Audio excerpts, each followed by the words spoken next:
Bonjour à tous et bienvenue sur 20 Minutes TV. Si vous nous rejoignez, c'est parti pour 6 minutes d'information. C'est l'info Île-de-France. Et c'est un nouveau préavis de grève qui a été lancé par les contrôleurs aériens. Et oui, il a été déposé à Orly pour les 11, 12 et 13 juin. Les syndicats appellent les contrôleurs aériens à cesser le travail pendant 3 jours pour protester contre un accord signé fin avril qui prévoyait des mesures jugées insuffisantes.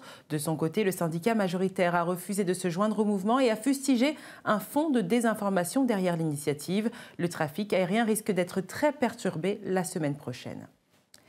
Et en ce jour particulier, les vétérans, et oui, vous le savez, hier était à Cachan pour les 80 ans du débarquement. Ils sont venus dans un établissement à Cachan, dans le Val-de-Marne, à la rencontre des plus jeunes, mais pas n'importe lesquels. Ce sont des étudiants en CAP sécurité. Ils représentent donc la future relève. Un moment intergénérationnel émouvant. Reportage de Mélanie Faure.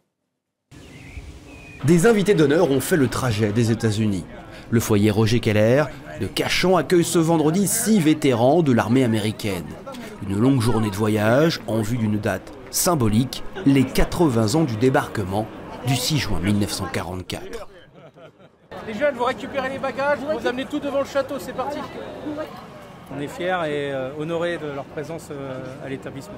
Une opération à visée pédagogique. Les élèves de la filière du CAP agents de sécurité préparent depuis des mois la venue de ces anciens militaires qui passeront 2 nuits au foyer. Aujourd'hui, ils sont aux petits soins et les vétérans leur rendent bien. Avec notre ami le vétéran, monsieur Arthur Hewlett, on a beaucoup discuté par rapport à tout ce qui était son passé dans la guerre, donc sa carrière et ce qu'il a fait après. Comme il a dit, c'est très difficile dans les temps de guerre parce que souvent on vient de contrées différentes, donc c'est compliqué de garder contact avec beaucoup. Donc il n'a pas pu garder contact avec ses camarades, mais il aurait quand même aimé avoir un petit lien, parce que c'est avec ces gens-là qu'il a vécu des moments forts, beaucoup d'années de guerre, de souffrance, où malheureusement ils ont dû voir des bonnes choses comme de mauvaises. Et donc ça crée des liens forts que même la famille à la maison ne peut pas forcément connaître. Hussein, elle est là-bas. Maxime, il est là-bas. I come over here strictly just to honor my felon brothers, you know. The young people is our future generation, and if they don't do right and protect our freedom, we give lots of lies to protect our freedom. And if these younger generations don't do it, they will lose the freedom.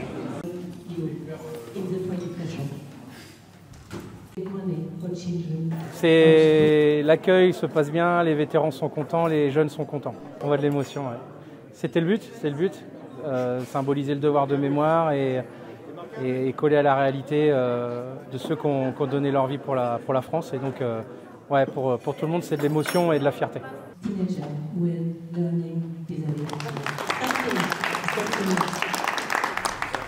À l'issue de ces échanges, les élèves et les vétérans déposeront une gerbe de fleurs avant de les voir partir en Normandie, là où il y a 80 ans, ils débarquaient pour libérer la France du joug nazi.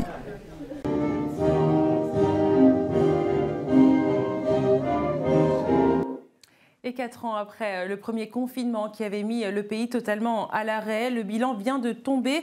D'après une étude de l'atelier parisien d'urbanisme à Paris, l'économie en a fini avec l'accident du Covid et la croissance économique a été exponentielle. L'an passé, le Grand Paris a reçu la visite de près de 37 millions de visiteurs. Presque tous les musées et les monuments de la capitale ont retrouvé leur public. Des années exceptionnelles qui amènent désormais un effet de stagnation attendu. Le point positif, la crise sanitaire semble définitivement s'éloigner alors que les JO s'approchent à grands pas. Paris devra capitaliser sur les JO pour s'assurer une bonne santé économique, mais les acteurs du secteur veulent surtout transformer l'essai et rappellent qu'il y aura surtout un après-JO. En parlant des Jeux Olympiques et Paralympiques, vous le savez, le QR code est désormais disponible pour pouvoir circuler dans Paris pendant les Jeux, mais également lors de la cérémonie d'ouverture. Mais certains sont craintifs face à ce dispositif de sécurité. Ce sont les restaurateurs des quais de Seine.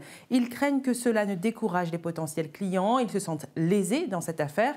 Le syndicat de cafetiers et restaurateurs demande un dédommagement au préfet de police de Paris pour tous les professionnels des quais de Seine dont les clients seront désormais contraints à un QR code entre le 18 et le 26 juillet.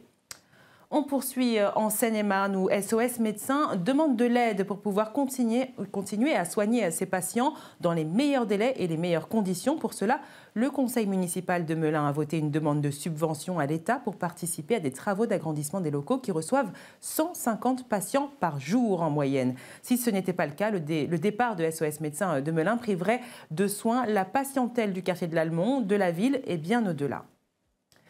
Et puis, on termine avec cette école de la Nouvelle Chance qui vient d'ouvrir dans le 13e arrondissement de Paris. Il s'agit d'une école qui permet tout simplement de ne pas décrocher à l'école et de pouvoir donner une deuxième vie à des personnes qui auraient échoué, en tout cas dans les bancs scolaires. Allez, c'est la fin de ce journal. C'était l'essentiel de l'information. On se retrouve à 18 h, bien sûr, pour notre brief, suivi du débrief. Merci d'avoir été avec nous. On continue sur 20 Minutes TV.